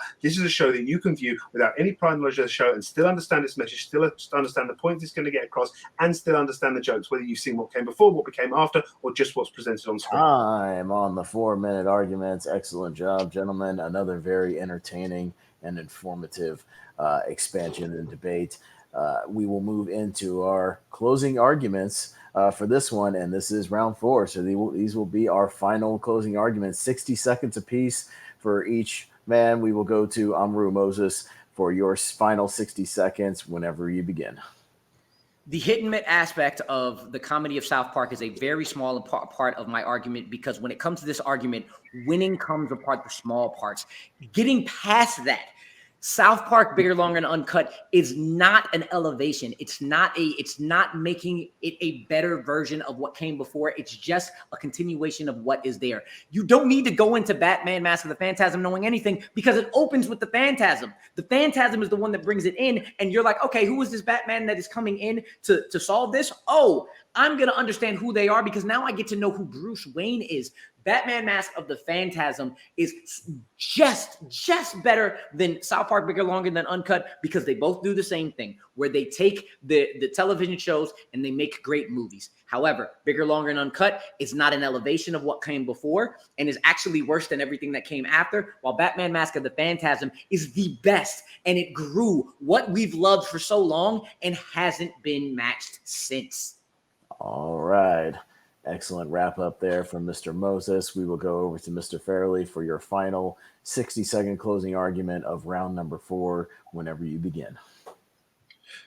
Despite it being a great Batman movie, Mask of the Phantasm pales in quality compared to South Park. South Park is a movie that knows exactly what it wants to be and nails every beat perfectly. It managed to be childish and silly while also being adult and relevant. Phantasm tries to be gritty and real, but what it fails to justify is its animated style and ends up being forgettable because of that. The animated style does not lend itself to what's presented on screen. So, South Park, as you said it in your own argument, that the show was better after the movie, and that's because it took what was done in the movie and elevated that and made it better because it knew that the movie was the best that it had got. Batman itself is a thing that is made better because of what came before it with the show. The fact is, it's what is the best movie, and the best movie here is something that can stand alone, stand apart. South Park Bigger, Longer, and Uncut can stand alone from the TV show because it's still a movie that has a relevant message, something that's even relevant 23 years later, whereas Batman Mask of the Phantasm is something that is, because of those great voice actors, you it has to, and that understanding of where the character's been, where the character's going, it's all that sort of stuff that comes into it, and that's why it pales as a movie. All right, and time on that one. Both guys trying to get those last second points in there. A very, very lively one. I was kind of secretly hoping we would get to this one because I knew it'd be nice and juicy. So that is it for you, gentlemen, for the actual 4 rounds of debate. We will see if we will go to a blind round. It's all up to the judges, and I'm going to bring them in and see what they think. So we will see these guys in just a minute as I will bring in our judges for this one, this very final round here, or could it potentially be the final round? We will see. That depends on these guys' answer to the question of what is the best Warner Brothers animated film released in the 90s. I'm glad I don't have to judge this one. They're the 2 good answers, 2 very lively debates. Not a lot to fact check there. I haven't been doing much fact checking. I've just been kind of focusing on hosting and not screwing up too bad tonight. So that's kind of my thing. I trust that these guys know what they're talking about. So we will go to Sean first on this one. Sean, I know it might be tough, but we need an answer from you. Who got it for you and why? And you're muted. You need to unmute yourself. All right. Okay. All right. There you go. This is so hard. All right. Just because I'm like a massive Batman fan. I love the fact that Amaru chose Mask of the Phantasm. I never thought that I would say this, but Joe gets my point because he argued so well on behalf of Bigger, Longer, and Uncut. Like, I hate the fact I hate the fact that I'm giving him this point, but like for me, I think Joe really just hit on so many different good elements to his argument, and I'd have to give it to him. Okay, well, Joe was able to win over the Batman fan that is Sean and get the point there with the arguments. We go to Chris, who got it for you and why? It's just tough because I love both Shadeen movies to death. And I went back and forth in my head, and I think Marvel got pulled out by the slim margin, and it was tough.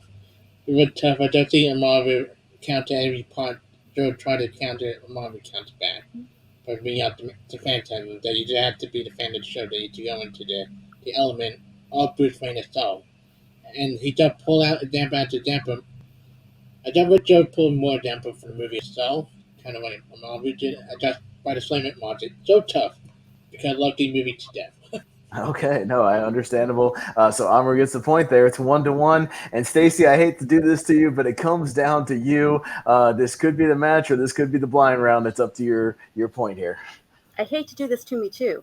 Yes. Fun fact: I have a big bias because I've worked with Kevin Conroy, and he gave me $100 a month. But it was at a Comic-Con that I worked with him. Oh, okay. But I still spent the weekend working with him. It was great. Anyway, I'm going to give it to Joe because I can't decide, so tie it up and send it into blind. Oh, okay. So maybe a little bit of a think there. All right. So that's very, very interesting logic there. She couldn't really decide, so she gives it to Joe. And once again, every freaking time. Yeah. I was going to bring like ratings and scores into this, but 7.7 for South Park, 7.8 for Mask of the Phantasm, and both have an 88% audience score on Rotten Tomatoes. All right. So realistically, I was hoping I wouldn't have to do this because it means I got to bring up more videos and more tickers and all kinds of stuff, but I have to do it. What must be done, it must be done because the score is now 2-2 after the 4. Joe with that comeback, making the comeback in the last 2 rounds, and once again forcing Amaru to go to yet another blind round, which I know he loves so very much. He's so excited about this. So, gentlemen, what we will do is I do have a blind round question here, and what I will do is I will present that to you right here, and then you will give me answers. I will give you the question, and I will give you some prep time to prep for your argument. So that's how it's going to work. So how it'll work here is I will give you the premise. The premise is, gentlemen, Name me a Kevin Smith film, and I should specify a Kevin Smith directed film. Dogma. Jay and Silent Bob Strike Back. Okay, we've got Dogma and Jay and Silent Bob Strike Back. All right. And the question will be that you will have some prep time for what's the best Kevin Smith film. So you guys may have lucked out with that one, getting a good picks apiece. So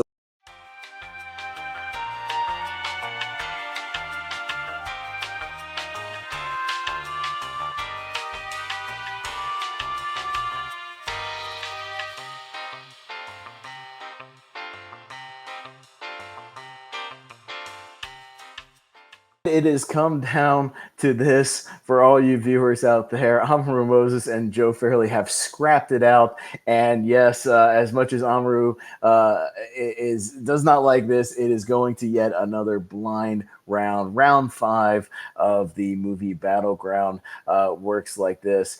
So I gave the players a pre-selected topic based on minimal information. And then after they submitted their answers, which they have already done, I gave them a specific question related to that topic, and they will go back and forth and now debate that topic for this very last final round. So I will bring in our competitors, guys. It comes down to this once again, fittingly enough for 2 championship level competitors, as both of you guys are. And yeah, it's going to come down to this. I mean, my first hosting gig, and we go to a big time blind round. I'm very excited. It's a very interesting topic.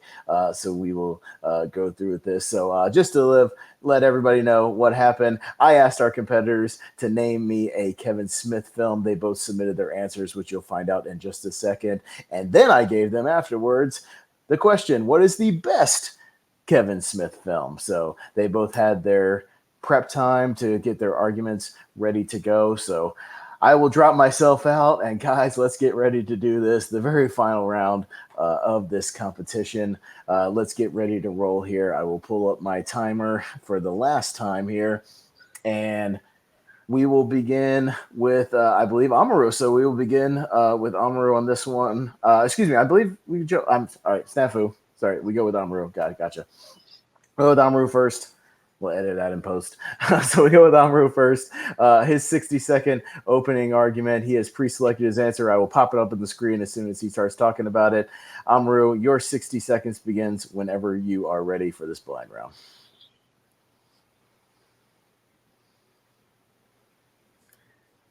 The best Kevin Smith movie is the one that takes everything he does best and put it all into one really compelling and great story. And the movie that does that is Dogma. Dogma is able to hit on all of the comedic ranges that you would want. It gives us a commentary on society. It is so engrossing and thought-provoking that you are entertained from front to back. The cast, the story, the action, the everything in this movie is absolutely top-notch when it comes to Kevin Smith. And there is nothing that comes close for him when it comes to be able to put everything that he does so well and put it together in one great movie. An amazing movie. And I'll concede the rest of my time. All right. So Amaru has picked Dogma as his choice for the best Kevin Smith film. We will see and let everyone know what Joe picked as his choice for the Kevin Smith film and what is the best Kevin Smith film. Joe, you may start whenever you're ready. Jay and Silent Bob Strike Back did what many a franchise has tried to do and succeeded at it. It took side characters who had a few great one-liners and great moments in previous movies and spun them off on their own adventure. The reason it succeeds is that it not just sends them on their own adventure, it's that it brings characters from throughout the Viewer's universe and gives them all a moment. It's a love letter to the Viewer's universe in a way that Endgame and Maverick were love letters to their own respective franchises. It pays off things that were raised from Clerks and does it in a way that's funny, which is what a Kevin Smith movie should be. Throughout the movie, you're continually surprised that they're able to spin off these characters and make it work so well. Minions were funny the first time you saw them, but you spun them off and you were starting to question your life choices. But with Jay and Silent Bob Strike Back, they spun off these characters and they made it successful. All right, and there you have it. Joe Farrelly has chosen Jay and Silent Bob Strike Back, so it is now Dogma versus Jay and Silent Bob Strike Back officially. We will back over to Mr. Moses for his 2-minute expansion, and I will start your timer, Amaru, whenever you begin speaking.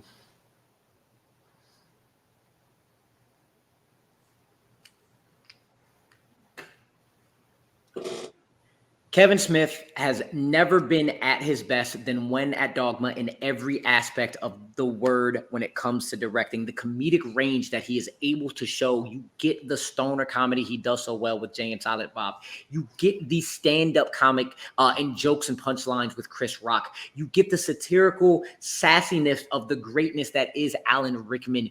You add on Jason Lee, Ben Affleck, and Matt Damon, not as cameos, not as, oh, remember them? They are intricate parts of the story that elevate everything to newer heights for a Kevin Smith film. And that's what makes Dogma the best. It has all that comedy, but puts it together in a story that is engrossing. It is a commentary about religion, but it is so thought-provoking, so entertaining, so well done that it doesn't come off as preachy. You often forget that it's actually a movie about religion specifically because it is so entertaining. And when you want to say something about an aspect of society, the best way to do that is to get your audience to forget what you are attacking because so you don't come off as preachy. You want them to know it's there. You want them to learn the lessons, but you don't want to feel that hovering over your head. And it is so hard to do when you got Jesus doing this with George Carlin as a cardinal. And the fact that he's able to pull that off,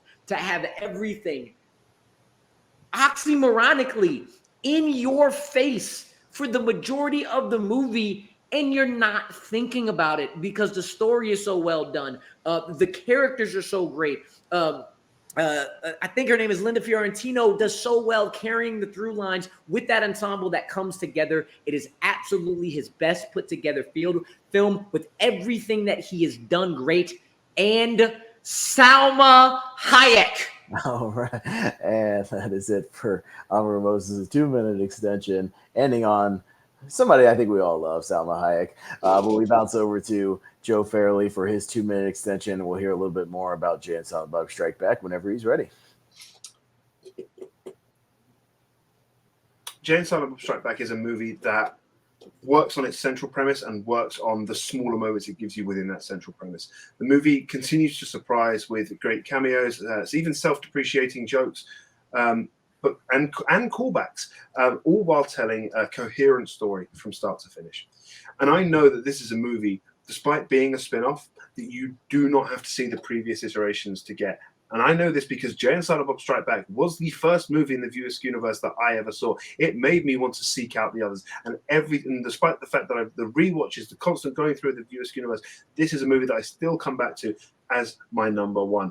The fact is, it shows his skill as a director. Even though there are only small cameos, it shows that he's able to work and bring the best out of some of these great actors. You have the small moments from Ben Affleck and Matt Damon, Ben Affleck playing two characters, himself and Holden McNeil. You have things like Jason Lee. You have Chris Rock coming back in. You have Will Ferrell coming in the early stages of the career. You have Carrie Fisher and Mark Hamill, both in separate scenes, and he still manages to get the best out of them in every single moment. This is a movie that showed how he's developed as a director, probably from that experience with working with people like Alan Rickman in Dogma. He was able to bring that and then hone it when it came to Jay and Silent Bob Strike Back. Even though they're just small moments, he was able to get the best out of these people and still tell a coherent story from start to finish with the two protagonists. And that's the thing. You still need the protagonist story to work. Even you've got all these fun moments, you've got all these cameos, you need the audience to gravitate to your two protagonists. And it does that despite the fact that one of them only has 2 lines in the whole movie. He's Silent Bob for a reason, but it still works because the story is entertaining. The moments throughout the story are great humor, and also it's not just the great humor from the lines, it's also the visual humor that he's able to bring in. Things like the looks to the camera when it's who'd see a movie like that. These little tiny things that come in throughout the movie. It's not just the way he works with the actors or the jokes that he's able to tell through the script. It's also the visual humor he's able to bring in. I think that's a sign of his best movie. All right. Nice expansion there from Joe Farrelly as we move into a big open discussion and debate here. The actual last 4-minute round of this matchup. The guys will still have their closings, but it's time to duke it out and see who gets this one. 4 minutes whenever the first person starts speaking. Everything you said about Jay and Silent Bob Strike Back is absolutely correct. Dogma, however, is Jay and Silent Bob Strike Back, but more. Jay and Silent Bob Strike Back is nothing more than a collection of those moments you talk about. It's a collection of beats put one after the other, reliant on stoner comedy and nostalgia. All those people you talked about, all those moments you talked about are just moments and cameos. Dogma takes those same actors, those same beats, the same characters, and make them actual parts of the movie that has the weird and stoner and ridiculous comedy like a shit demon and Jesus playing skee ball, and it never feels schlocky. And our protagonist is relevant still 23 years later. Dogma is Jay and Silent Bob, but better. I think the one consideration you have to make to Dogma is that, yes, it does tell an important story. It is a message and it's something that's still relevant. But I think the movie itself, you just have to look at that very opening disclaimer and that demonstrates Kevin Smith's naivete. I think you look at that and it just comes up and says, this is a work of comedic fantasy. And I think that's the issue. I think you have to look at that, but look at the story you're trying to tell. Yes, it's a very important message, and it's preaching a very important message and a very relevant and positive message. But when you start off saying this is a work of comedic fantasy, you are taking away from that message. And I think that shows his naivety, something that he was able to hone and perfect when it came to Jay and Silent Bob Strike Back. I don't even remember that disclaimer because he does so well of putting something like that in your face immediately. And it's so engrossing and so well done that you forget he does that. On top of the fact that this is America. He knew coming out with this movie, people are gonna go at it like crazy. So of course he put that in the front of the movie. It doesn't take away from it because, again, he is so great in Dogma of putting those things in your face that once you're actually in the movie, you completely forget everything that is supposed to be saying in a preachy way. You are in the story. Specifically, the fact that I'm going to say Linda Fiorentino, even if I'm wrong again, her story about being an abortion clinic worker and going through all the different religious characters and religious hypocrisies and good things in religion and going through that story and still being stoner comedy, still being punchline comedy, still having Jay and Silent Bob fit, still actually being something that is more than just a collection of moments, shows how well done every single aspect of that movie is. You're an IG player, you should know your Men in Black actresses. But I'll get back to it. The thing is, yes, Dogma does show a lot of this, and it's a very important movie message-wise, but important doesn't necessarily mean best. When you have to look at best, you have to look at the skills that he shows as a director. And I think throughout the Viewer's universe, he's constantly been able to develop these skills, things like working with the big name actors, showing the visual gags, the sight gags, and directing actors around making funny lines and sometimes improvisation. But I think what Jay and Silent Bob does is it tells a story from start to finish. It gives you all these moments. It shows how he can work with the actors. It shows how he can hone it and own it. But also, not just that, I also think some of the pacing in Dogma sometimes slips somewhere around the middle. You've got the stuff with Jason Lee and his followers that sometimes that does slow the movie down a little bit. With Jay and Silent Bob Strike Back, it has that perfect pacing of bringing in these people while still telling a coherent story from start to finish. Yes, it's full of cameos. Yes, it's full of moments and callbacks. But every single one of those moments continues to progress the story along. Because it's a road trip movie, you can bring in these different people. It's a clever decision to make, and that's why it works. It's honing his skills. That pacing you talk about in Jay and Silent Bob and Back is nothing but breakneck pacing because he has to just do joke after bit after bit and nothing else to keep you loving these characters without any other type of depth. But it still progresses the story. All right, and time on the open debate. All right, gentlemen, we are moving into our actual final 60 seconds apiece of this match here. It's been a very lively one. Your final 60 seconds, we will go to Mr. Moses first to close it out here. 60 seconds whenever you begin speaking, sir. Jay and Silent Bob progresses the story because they have a beginning, a middle, and an end, and they go from one point of the story to the next point of the story, only relying on moments and comedy, while Dogma does all of that, but also adds on importance, gags, story, outlandish, dramatic, comedic, all ranges of comedy, all ranges of actually tear-inducing things, all in one. Dogma takes what you love about Jay and Silent Bob, what you loved about Clerks, what you loved about Mallrats, but actually weaves in a story that on its own, if you took away the gags, is still entertaining. It's still great, but it doesn't take away the gags because the in-your-face and outlandish stuff works so well. It is his best weaving of everything that you love and everything that is lacking in a story like Jay and Silent Bob Strike Back that is nothing but comedy, and nothing else.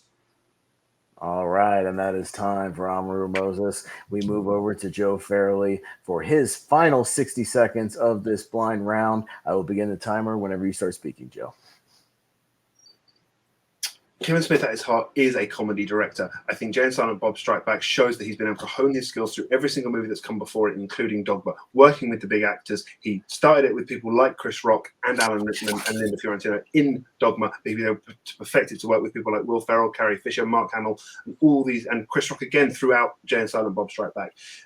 Dogma shows some of Smith's naivete as a director. The real satire, really important political message, but then wants us to take it all as a comedic fantasy. At some point, you have to own it. Yes, it is breakneck pacing from Jay and Silent Bob Strike Back, but the issue with Dogma is there are some parts in the middle where the pacing kind of falls off a little bit. But I think to be able to keep honing these jokes throughout from start to finish, I think that shows his skills as a director, and that makes it his best movie. He is a comedy director, and it's funny. You know, Dogma is maybe a more relevant or more important film, but his best is Jay and Silent Bob Strike Back because it shows the best of his skills as a director and what he's learned throughout his journey. All right, and that is time, and that is the match. It now goes down to the judges. Man, I even am a with great IG player because her name is Linda Fiorentino. I remembered it, damn it. I don't even have to fact check that. I know it's Linda Fiorentino. He is absolutely correct on that one. I couldn't help just a little jab, just a little tiny one. Even with the little prep time, these guys bring the dynamite for the blind round. What a great blind round. Again, I'm glad I don't have to judge this one. We do have judges for this. I get to just sit back and enjoy that. So, guys, I'm going to put it in the hands of the judges. I'm going to bump you out of here, bring them in, and we will see who finally takes this one in the end. So let me go ahead and bring in our judges, Chris, Stacy, and finally Sean. A big lively one. Lots of Kevin Smith debate. These guys really brought the fire here. So, I hate to be all in this situation, but we need answers from each one of you. So give me a winner for you and who took it and why. And we'll go to Chris Diaz first. This is a tough debate. As someone who's not the biggest Kevin Smith fan of all, these two maybe might want to catch both of these out. Well, I read Amaru and I think he did use example for his movie. He painted a picture about what his movie about, like the character, the moments for the film, and a bunch of other things. I heard more for Joe besides who was in it, who were in it, like that. Yeah, Marvel won it in. Fine. All right, so Chris gives it to Amaru for that one. We go to Miss Stacy, who took it for you and why.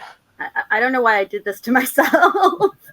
Why you volunteer? Well, you get one of these matches, you don't know why you volunteer for this. You regret it immediately, but it's so much fun. But yeah, I do need an answer from you, Stacey. So I went with Amaru because I liked what he said about how Dogma was everything Jay and Silent Bob was, but more, and that Jay and Silent Bob was more of a collection of beats that needed that really fast pace just to keep the jokes coming, whereas Dogma has more of the story to move it along and the relevance.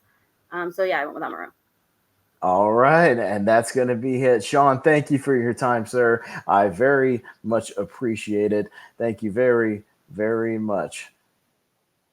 But because your winner this evening with a final score of 3-2, pulling out yet another big win in that big blind round, Amaru Moses. Oh man, let me tell you, man, what a nail biter right all the way to the finish. You thought it might go to the blind round again. It does. I believe that's 3 blind rounds in a row, but you have pulled out the win every single time, man. How was that? Are you sweating? Is your blood pressure up? Oh yeah, I'm always sweating when I do these things, and we going against a competitor as great as Joe. You have to bring it every time. I said it could go either way. We were a vote away from a knockout. One vote. We were a vote away from me winning 3-1. Yes. And we went to the blind round. Like I said, every aspect could be there. This is, I think, the second match in a row where I would not have been mad with the judging going either way for any question. Yeah. Going from Noah to Joe, every single debate just turned on a dime, and it was really up to what thing the judges leaned on, what really small thing. And I am just hoping that one of these days my luck is gonna run out, and I'm just hoping I can just like get a regular win before going to my blind round, because then my luck is up. My luck doesn't have to just stop. It can be like, hey, you had a break, so you don't need the luck. Your luck can come back. Because very honestly, if it would have went the opposite way, the worst Kevin Smith movie, that would have been more difficult. Well, that's the thing about the blind round. You're just given the premise, and sometimes you got to flip it on its end. We've seen that happen before here, and I believe somebody had to argue why Pulp Fiction was like the worst Tarantino movie at some point. Was that you? That was you. That was you. You had to argue Pulp Fiction being the worst movie, and you won, but you won on that one. Yes. So you know what? You can do it. I believe you can do it. Like you said, this is like a trivia match. Every point counts. Anything could swing at either time. You were this close to getting an actual knockout on Joe, and then you were this close to ending the match at 3-1 right there, and it goes to that blind round. So you do beat the former champ, and you are doing quite well, sir. You now move to 5-1. You are definitely a top contender here. I neglected to mention in the beginning that this is match number 6 of the summer tournament. So with this win, you will now take on the winner of Alec Miller and Jake Tato. So you will take on the winner of that match in this tournament. Any thoughts on those competitors, maybe facing either one of those guys?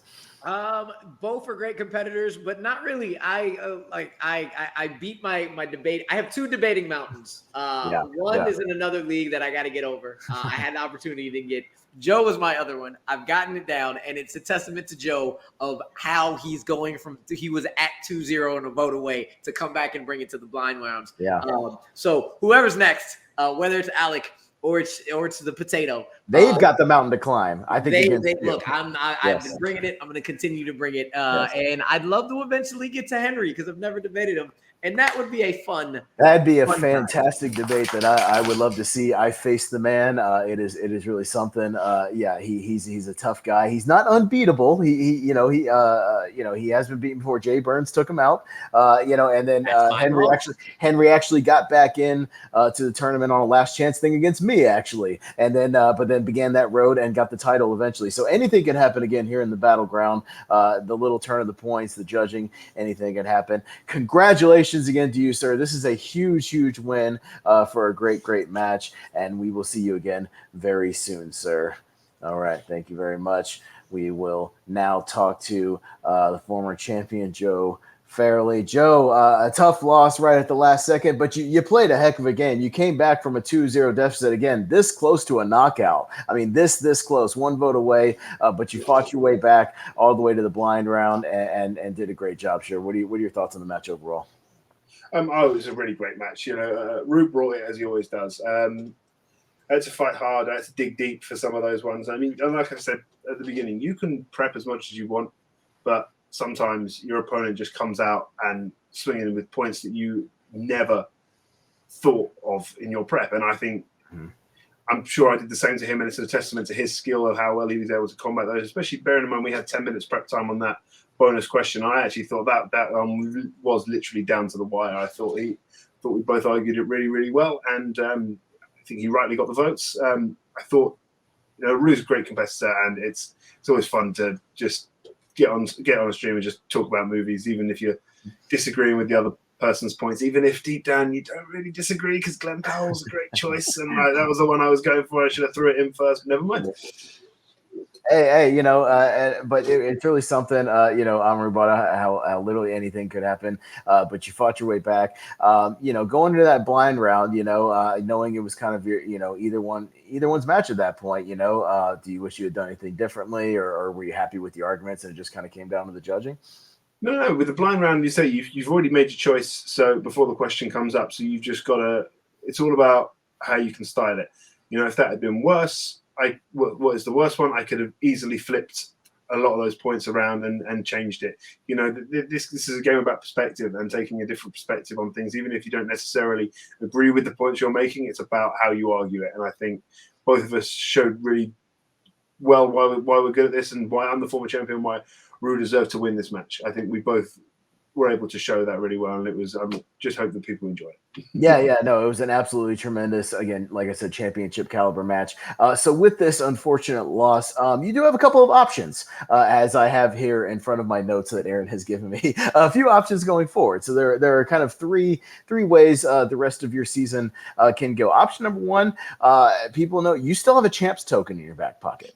So you can play that almost at any time to insert yourself into a title opportunity. That is one option. Despite the loss, you still have that in your back pocket, almost like a Money in the Bank kind of situation for any of your wrestling fans out there. Option number two, you can enter the year-end Battleground tournament, and if you do that, you will be a very high seed. Obviously, still being a former champ, even with a 5-2 record, still one of the best records in Battleground. So that's also an option.